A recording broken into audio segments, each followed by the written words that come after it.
All right. Please support your local food bank, drug and alcohol center. No little lies on this video. This viewer discretion is advised. So Jonathan and Susie are speaking out, and we're going to do a video right now. This is a harder video because we're talking about their daughter. Former Daystar executive and wife accused Joni Lamb of covering up daughter's sexual abuse. Now, before we get any started, the police department. Daystar was contacted for a call. 1 second. I gotta put my audio on. If you can like my video, more people see my videos. We're keeping every fiasco disaster. Talking about a little girl. Comment by the journalist Friday, November 15th, and then I was subsequently fired the following day, November 16th. Some scary things happened. Being followed, private investigators, intimidation, threats. Threats and intimidation. We're talking about this is the biggest scandal, all right, with the most amount of power, and we're going to be looking at how they treated Jonathan and his wife Susie. All right, so let's look at some video first, and then we're going to get to the article. Let me pull this up here. All right, the first video we're going to look at is this guy right here. This is a Daystar TV, and this is the article. If you come all the way down, we have a police report as well. We're going to read this article. It's a long article, but all the way down to the bottom of the article, we have a video. This is a video. Now, Daystar board member discussed Jonathan Lamb. For whatever reason is blocked. That's okay. I downloaded the video. I'll pull it up right now. So, Daystar alleged the statement was a smear campaign. All right. Jonathan's not designated as future president of Daystar following his father's death, something Jonathan emphatically denies. So here's a video. We'll listen to this, and then we'll get into this article. Are you still an employee? That's where... So what you're seeing right now is a recording of Daystar board meeting, November 16th, which is 4 days ago. Let me back this up. You have until basically, I say 3 o'clock. That's 24 hours from the time. If you do not do that, then you are removing yourself from the board and removing yourself from your vice president position. And you are then an employee. You're still an employee. That's where we are. Now, technically, we had to pass a motion to do that because technically you were gone. You had already removed yourself. You dismissed me. Well, because you did not do it. Technically, you removed yourself from the board. I didn't remove myself. You dismissed me. Vice president. At her request, we passed a motion to give you 24 hours to reconsider.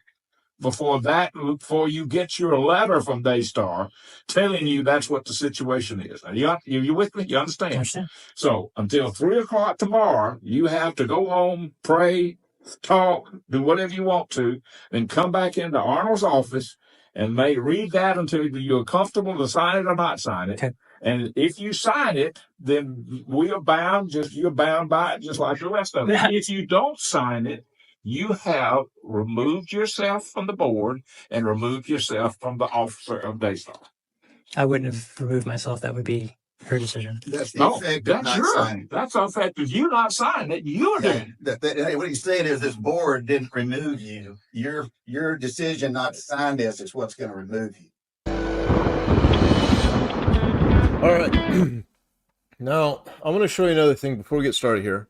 Julie Roy's put this article out. It came out 3 hours ago. This is going to go into the public forum. All right. I'm a Christian pastor, outreach worker, and I believe absolutely God is cleansing his church. He's exposing it, and we are praying for Jonathan and Susie on my channel, their family, specifically their daughter. And full disclosure, I'm a street pastor, right? I'm not good with fancy words. I'm not a good reader guy. I have dyslexia, but I use my talents the best I can. If you want to hang out and watch this video, you're welcome to. Thank you to my friends for liking my videos. It's my last video I just did. And in the description of this video, I'm just showing you, this is a video you're watching right now. There is a link. Do you see that? You just click that, and you'll be, oh, sorry, that's not the link. Forgive me. That's if you want to support my ministry. Where is it? This link. No, there's another one. I'll have a link in the description. Julie Royce, right here. There's the link, okay? So, that's where we're at. This is the article. I'm going to try to read it. And we're also going to look at the police report. And if you haven't subscribed, I have notifications all over social media. So when more information comes out or more testimonials, I'll do another update video. All right? So here it is here. August, Florida, 2021, Daystar executive Jonathan Lamb was summoned by his frightened wife, Susie Pete. One of their male relatives had followed their 5-year-old daughter upstairs as the girl was going to change to go swimming. It's like Pete's eyes, he went blank and he saw like a zombie movie. Susie recounted the Roy's report in an executive inclusive interview. Jonathan rushed into his daughter's upstairs room to the beach house Daystar had rented for its annual executive retreat Miriam Beach. To my horror, when I got there, my daughter was completely naked. And he was in the room with Jonathan, who spoke with TRR. And I was immediately like, what are you doing? Screaming at the top of my lungs. And he is like, I'm sorry, I'm sorry, I'm sorry. He apologized like 50 times, like I caught somebody red-handed. Susie added that Pete was usually cocky and confident, but when he was trembling and shaking at the verge of tears, it is not revealing Pete's identity because he has not been charged with a crime. All right? But this scandal involves Daystar, one of the world's largest Christian TV networks, which along with Trinity Broadcasting and Canada's Broadcast Network are faith channels watched by millions around the world. Co-founder Marcus Lamb, all right, Jonathan's father, once claimed the expansion TV network with more than 100 stations worldwide was worth $1 billion. Marcus Lamb, Daystar TV pays back $3.9 million loan after Inside Edition investigate church's jet purchase. So there it is there. According to Jonathan, Daystar employs around 300 staff, bringing the amount to $100 million annually. It's headed almost exclusively by Lamb's family members until his ultimate death. All right. Oops. 2021 complications with a C-19. Marcus served as president. Now his widow, Joni Lamb, is president. Jonathan has been a vice president, but says he was demoted to a manager position last April for refusing to sign a non-disclosure agreement. I played the video. The claim is supported by a recording at the board meeting Jonathan gave to TRR. The last Saturday, Daystar fired Jonathan. So this is it here. This is a term of employment. All right, dear Jonathan.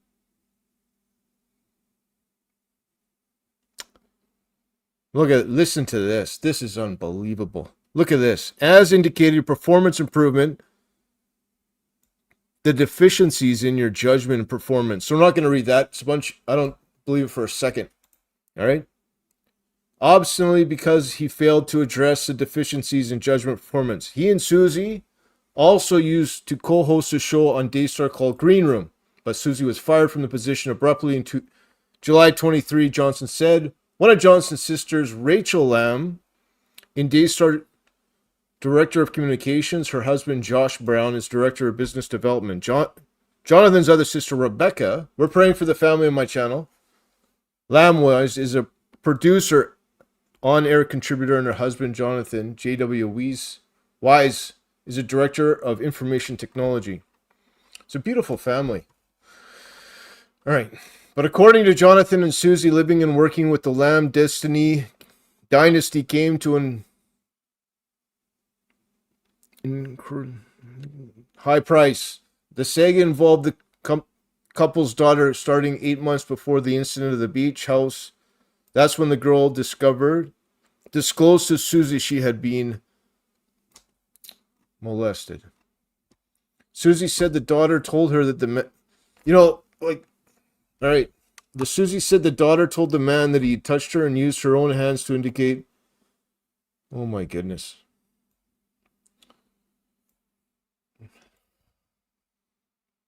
All right. The girl has not identified her molester other than to mention a couple of physical characteristics, Susie said. Initially, Susan thought the perpetrator was someone at her daughter's school, but she discovered the school didn't employ any men. As the months went by, both Jonathan and Susie began to suspect Pete. She recalled that after the summer vacation of 2020, Pete told her that the daughter would in on him in the bathroom completely naked. They noticed their daughter becoming terrified to come to Daystar, where Pete worked, and once ran and hid in a corner where she saw Pete enter the room.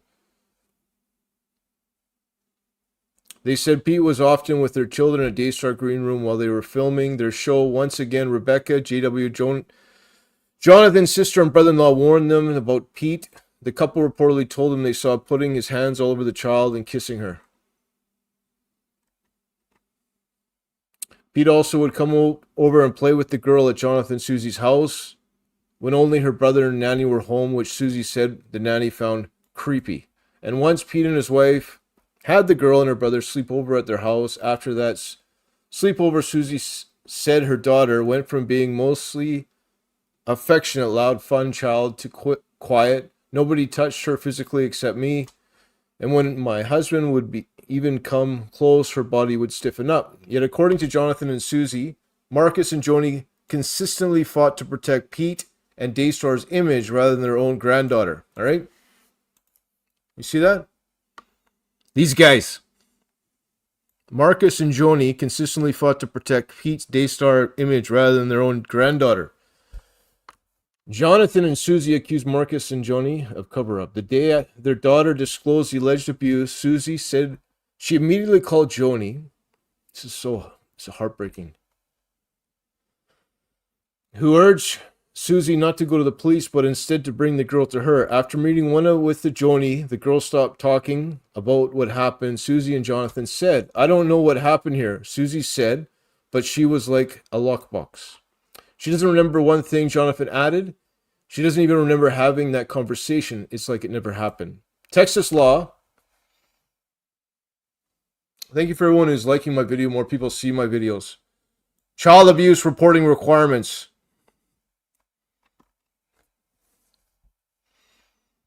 All right. Anyone suspected of child has been abused to report to the authorities. Jonathan and Susie reported their suspicions to the police.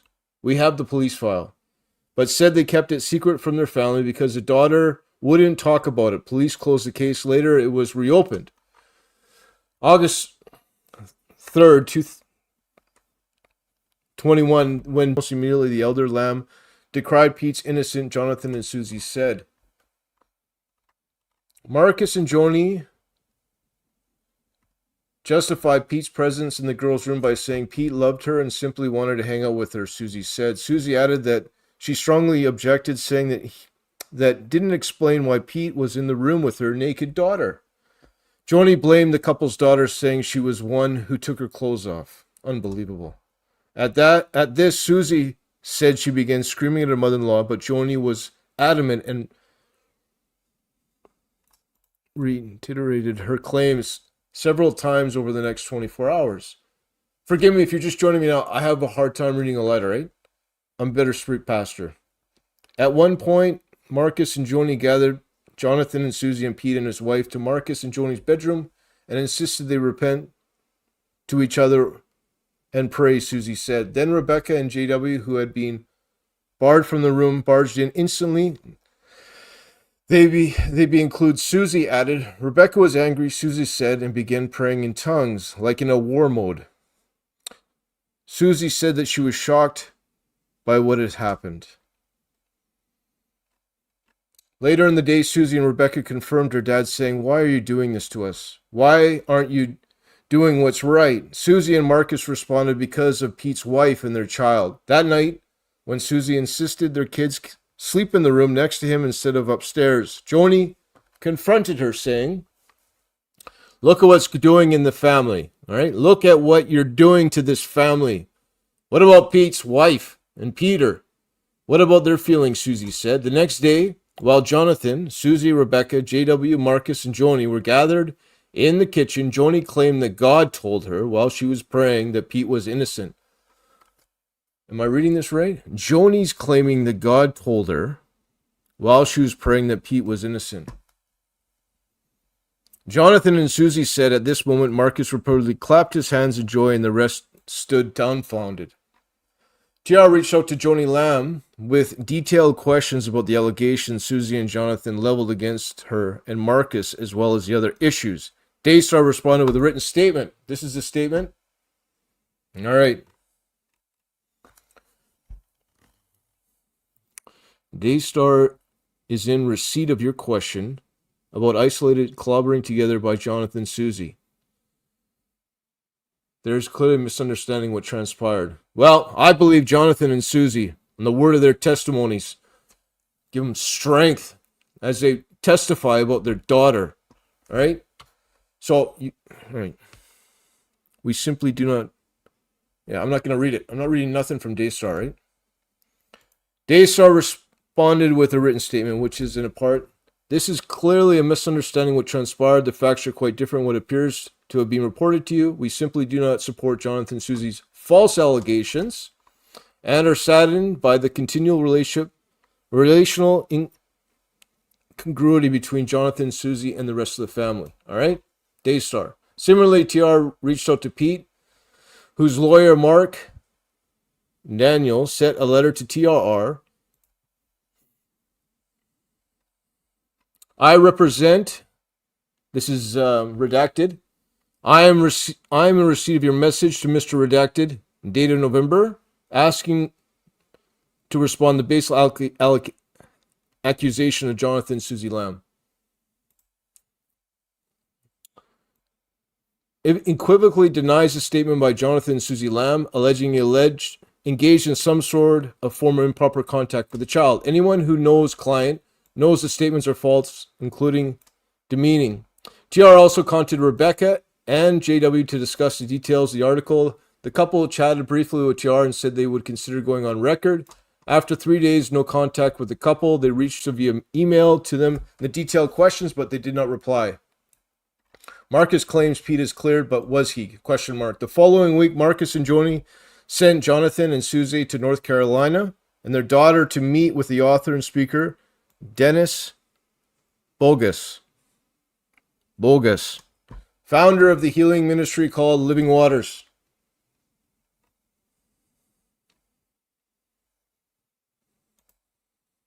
Susie said the impetus for sending them away was a verse she posted on Instagram. It's better to be drowned in the sea than cause one of these little ones to stumble. Susie said the post caused Joni to believe that she was violated. Bogus, am I saying that right? Bogus said was a trusted friend of the Lamb family who Marcus and Joni previously brought in to try to help resolve personal conflicts between the Lamb family members. After learning about the situation, Bogus, who's not a licensed counselor, brought in Debbie Leonhardt, a licensed forensic counselor.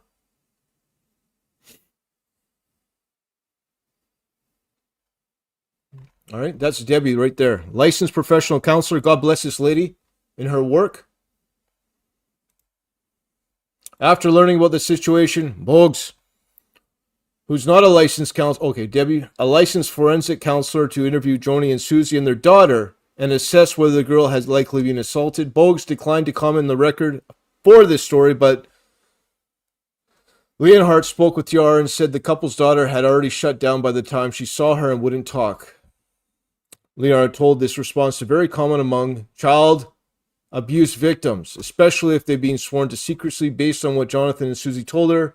Leonhardt said she told the couple the alleged abuse needed to be explored further and urged them to get their daughter to a counselor in their home state of Texas. Susie said that their daughter was traumatized and scared by what she'd experienced at the beach house. She would leave her side, so the couple decided to wait before attempting counseling.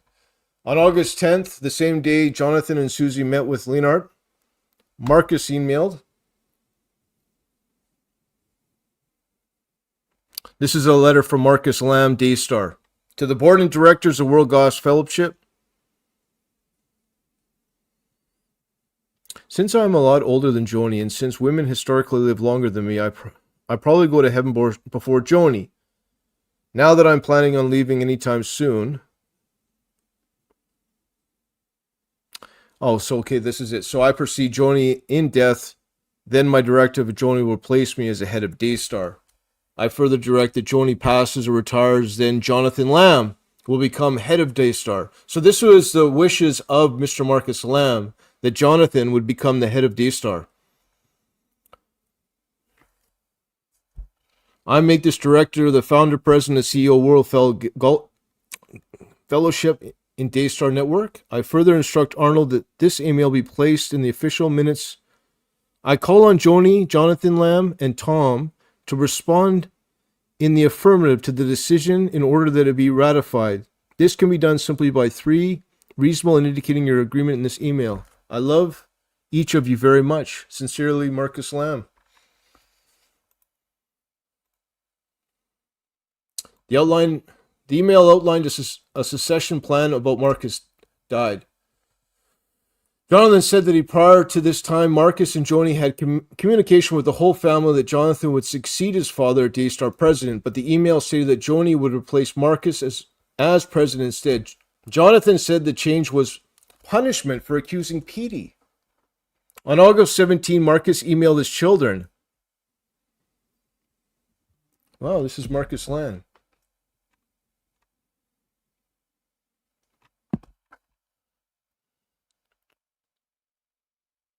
I am so disturbed over the fractures of my family over the last 4 years, but today broke my heart, greatly disappointed me. From my viewpoint as a head of the family, I see fault in everyone, some more than others. Some of you are trying to do more and more to the following rules: private eye, police, detective, prosecutor, jury. You're all adults, so I can't mandate what you to do, but with 48 years of ministry experience, I can be a watchman and sound the alarm, so I am sounding it. Please listen. Our family is disintegrated before our very disintegrating. Can you see that? All right. I don't know if we can make this bigger. There.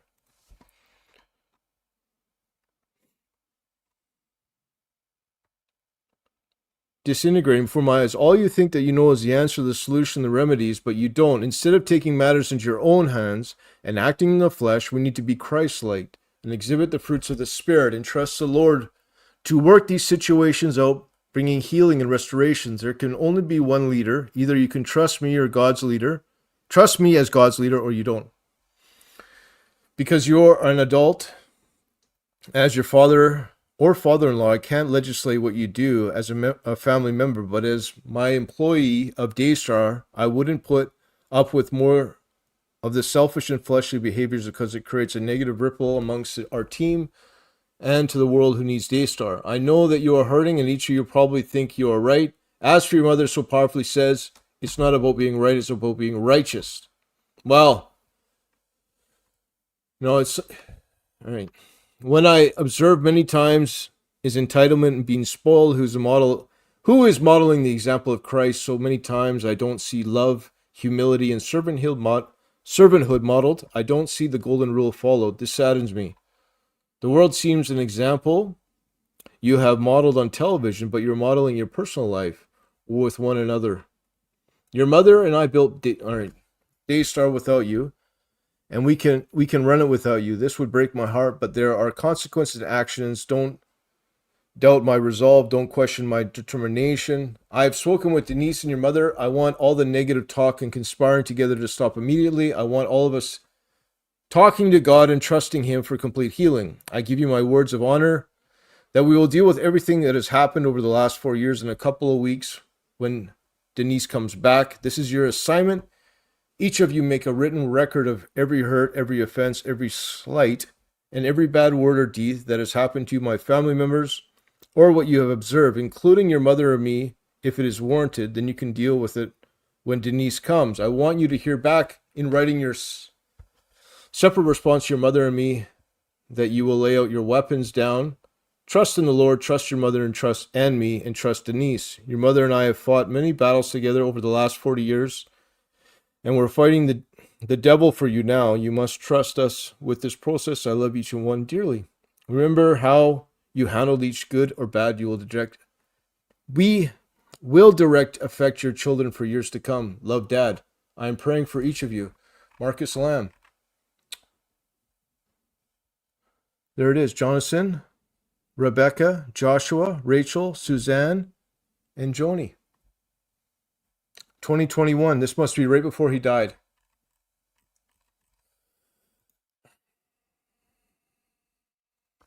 There can. All right. I read the whole letter. Your mother and I built. Okay, I read that.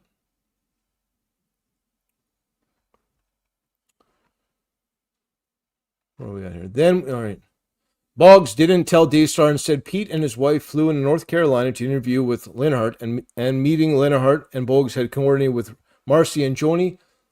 Leonharded said the meeting was arranged so he could provide an assessment of whether the allegation became against Pete seemed valid. Assessment which are often presented in criminal trials or sentencing. Summary. Forensic evaluations, including a thorough clinical interview, a comprehensive review. All right, that's it there. Normally include thorough clinical interviews with subjects and sometimes psychological tests. However, Lawrence said, forgive me if I'm saying, I don't know how to say this guy's name, right? Leon. We're going to call him Leon on my channel, all right? Forgive me if you watch my video. I have dyslexia. Said he wasn't able, she said wasn't able to interview Pete. She said Pete's wife insisted on being present for the interview and allowing all the questions intended for her husband. As a result, Leon said she told Boggs that Pete would have to return for the interview before she could offer any assistance, but Peter never came back. TR also obtained a record between Jonathan and Susie Lamb and Boggs in which Boggs discussed why the process has ended before Leon could offer assessment. I remember when Marcus and Joni says we want to drop everything, just drop everything, okay. Boggs says, and so I had told Debbie, Leon, about they just wanted to drop everything. I didn't want anything more to be written and documented about this, and so that was what Joni had said. This discussion between Jonathan, Susie, and Boggs took place November 18th, 2023. 1 year ago and 2 days. But before then, Jonathan and Susie said they didn't know what happened during Leon's interview with Pete. They knew only that Marcus and Joni had told them. On August 25th, 2021, Jonathan said Marcus summoned him and JW into Marcus' office. Marcus then told them that Leon had investigated the allegations against Pete and determined that Pete had not molested Jonathan and Susie's daughter. Jonathan said he added that Marcus warned Jonathan and JW that if either of them continued to believe Pete was all right, they would need to find another job. All right, I'm going to say it again. He added that Marcus warned Jonathan and JW that either of them continued to believe Peter was this. I'll get censored on YouTube. They needed to find another job. TR subsequently asked JW in the email to confirm what transpired August meeting between him, Marcus, and Jonathan, but JW did not respond to the question. Jonathan said that after the meeting, he felt like he had no choice but to submit to Marcus directly. Just 3 months later, Marcus died unexpectedly, and Jonathan spent the next year sorting through his mother's financial affairs and taking care of her, Susie said. Meanwhile, Susie, she became depressed like a zombie, operating somehow. Daystar allegation proven false. In Daystar's statement released TR yesterday, the ministry likewise cited 2001 investigation allegedly settled the matter. There was an internal investigation about the matter you referenced while it was first raised at our family retreat in 2021, which concluded no wrongdoing found nor evidence providing that corroborated the allegation, the statement said. Apologies were offered and reciprocal forgiveness was extended by all involved. Everyone, including Susan and Jonathan, believed that the matter had been appropriately addressed and settled.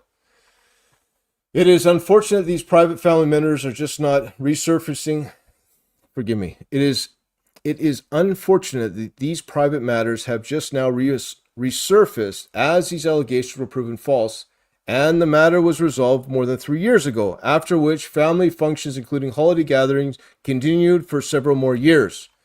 Peter's lawyer also claimed in the letter that his client had volunteered to sit on the clinical. Oh, look at this. Peter's lawyer also claimed the letter that his client had volunteered to sit on a clinical polygraph examination. He was found to be truthful in the polygraph examination where he denied and refuted these baseless claims. The letter added that Jonathan and Susie did not truly believe these allegations. If they did, one has to wonder why they continue to travel with their children and Pete and his family. When asked about the polygraph, Jonathan wrote in a statement to TR that Joni's Lamb's new husband, sex therapist and Daystar host Doug Weiss, owns a polygraph company. Given Weiss's extensive knowledge of polygraphs, I believe these findings can be easily manipulated, Jonathan wrote. A polygraph company linked at Weiss's counseling homepage. Can't make this stuff up. Heart to Heart Counseling. Our mission at the Heart to Heart Counseling Center, Healing the Broken.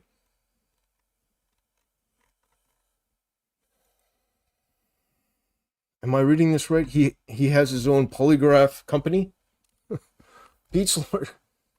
He asked about the polygraph. Jonathan wrote in the statement, TR, Joni's Lamb's new husband, sex therapist and Daystar host Doug Weiss owns a polygraph company.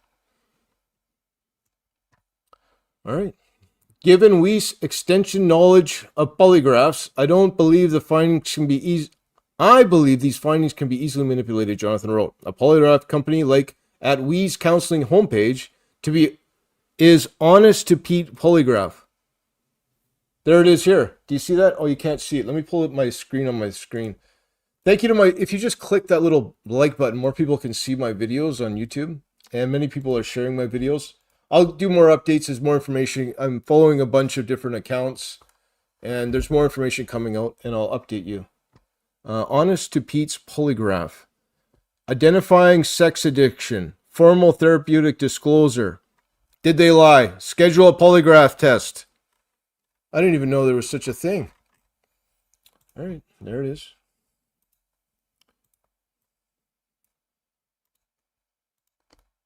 So the head of Daystar owns a polygraph test. This guy. A polygraph company linked to Lines Counseling is an Honest Pete's Polygraph. The company states on its frequently asked questions that it does not conduct polygraphs centered on sex offenses. Also, according to lawinfo.com, lie detector tests have questionable reliability and are generally not admissible as evidence in court. That's interesting. Lie detector tests inadmissible in court. TR specifically Daystar. If Doug Weiss had administered the test and requested documentations, that'd be interesting. Is he the one that pulled down his lie detector test and tested him himself? Specifically asked Daystar if Doug Weiss had administered the test and requested documentations for the finding, but Daystar did not respond to a request. Remember, everything that comes out of Daystar is all with lawyers. They're going to have like 50 billion lawyers. That's an exaggeration. They have a whole team or probably even a whole floor of lawyers that are looking into this. It's the biggest Christian television in the world, as far as I understand. Jonathan also addressed the assertion Daystar and Pete's lawyer and Jonathan and Susie family continue to spend time with Pete. Ever since the executive retreat, Susie and I have strict boundaries to keep Pete and his wife from being alone with our daughter, nor had he stepped foot in our home. Jonathan said his family took one beach vacation because Joni was adamant that we go as a family for her sake, since she was a widow. Susie added that she felt sorry for Joni and agreed to go, stipulating the children would sleep in the basement near her and Jonathan.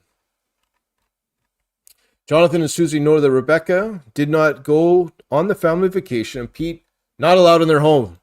All right. Jonathan also noted that in 2020, both he and Susie still believed that Debbie had cleared Pete in 2023. When the couple learned otherwise, they took their daughters to a counselor who they reported the suspected abuse to Texas Child Protection Services. According to Jonathan and Susie, CPS then reported the suspected abuse to the police and have since reactivated the previous investigation. This is it right here. This is what I looked at prior to going live.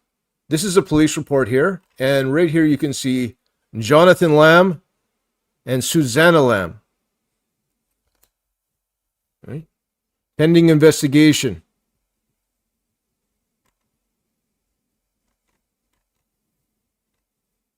Juvenile, female. And this was filed, report, all right, 2/26/24. All right. Daystar also alleges a statement that the smear campaign is a sad result of Jonathan not being designated the future president of Daystar. Well, I showed you that email. That was what Marcus' desire was. Following his father's death, something Jonathan explicitly denies. All right, so Jonathan is denying it. We'll explore this allegation in upcoming articles. I will do updates, as well as this is going to go mainstream. So we're going to definitely do some more articles, videos as well. We'll also reveal how Joni's marriage to Doug Weiss had filed for divorce from his wife of nearly 30 years just 2 months after Marcus died. Okay, let me read this a little bit slower here.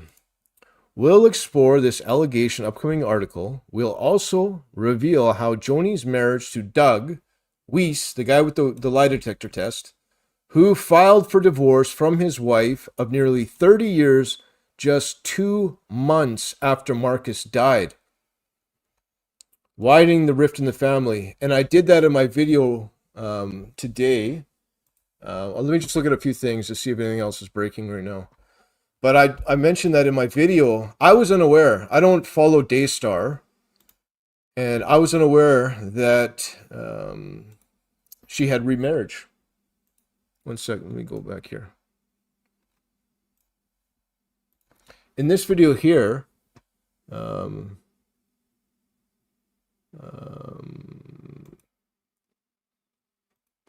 he comes over and he kissed her. I was like, didn't Marcus just die? So I'm a little bit behind the curve. I read my Bible. I do my street ministry outreach. I'm a pastor. I do this on my free time. I'm not a professional YouTuber guy, all right? I can hardly read. I'm undereducated, but I fight back on my channel. I give a voice to the victims of clergy abuse. If it's the IHOP KC, if it's the Mike Bickle stuff, Chris Reed, and many other cases. And always praying for the people that are harmed, giving them a voice, and giving updates. We can pray. God answers prayer. God sees everything. Put all our trust in the Lord. First of all, on my channel, we're praying for Susie, right? Jonathan and Susie Lamb. They're fighting for their life right now. They got every lawyer that money can buy that is going to try to come out and discredit them. And they're on the word and testimony, all right, of what they're saying is that they saw it right from the beginning of this. This is the word and testimony. Jonathan rushed into his daughter's upside room in the beach house at Daystar in return for its annual executive retreat. To my horror, when I got up there, my daughter was completely naked. So on the word and testimony of Joni Lamb, of Jonathan and Susie. All right. And we're keeping this young girl in prayer as well. And that's it. Let me just double check on to see if anything else is breaking right now. And if you have a question or comment, let me know. I'm done this video. If you haven't subscribed, hit the subscribe, like the video. And nothing else has come out yet. And I'll check Twitter in a second here.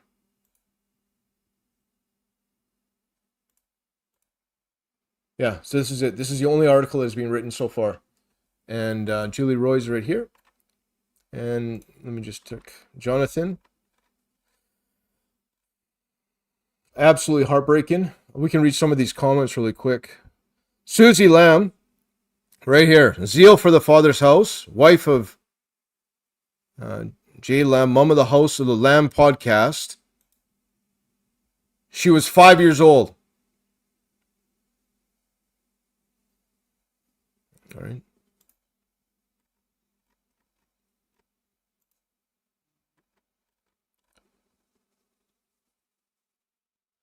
I'm blocked. Someone blocked from a watch. Keep up not to post stolen copy. Joni's respond to our article today with a Bible verse. No, okay, so Joni Lamb has responded, the one who conceals his sin will not prosper, but whoever confesses and renounces him will find mercy. Proverbs. That's it. Thank you everyone for watching. If you're in my live chat and if you have a question or comment, let me know. Thank you to my moderators who moderated my chat. I did a lot of reading there. And if you're in my live chat right now, I have 2,200 people watching me. I am a Christian street pastor. If you want to get involved with my ministry, I'm a bit of a tough guy. I grew up on the streets. And si habla español, si quieres hablar en español. I speak Spanish fluently because I flew to Mexico. I graduated my Bible college in Mexico City. And I work with people on the street, smoking crack, crystal meth, back alleys, plunging naloxone into people, Narcan. Sadly, I've had 14 people die in my local area, along with some of my friends. Even last week, I had somebody die. So I'm on the front lines of Canada's national opiate crisis. I speak Spanish. I'm a little bit peculiar. So I'm a bit of a street guy, and I'm not your average YouTuber. So if you do want to get involved with my ministry, I have a website, and everything I have, freely I have received, and freely I give. If you'd like to get involved with my street ministry outreach, I have a place you can click here to donate. And that's it. So thank you everyone who watched. And let me see if there's any comments here. Okay, I have hundreds of comments here. And I have been out all day on my street outreach. I'm done for the day. And that's it. So thank you everyone who watched. If you're watching the restream, like the video, leave me a comment. Leave me a comment down below, and I'll see you soon. So may the Lord bless you, keep you strong in the faith, and remember, Brother John loves you.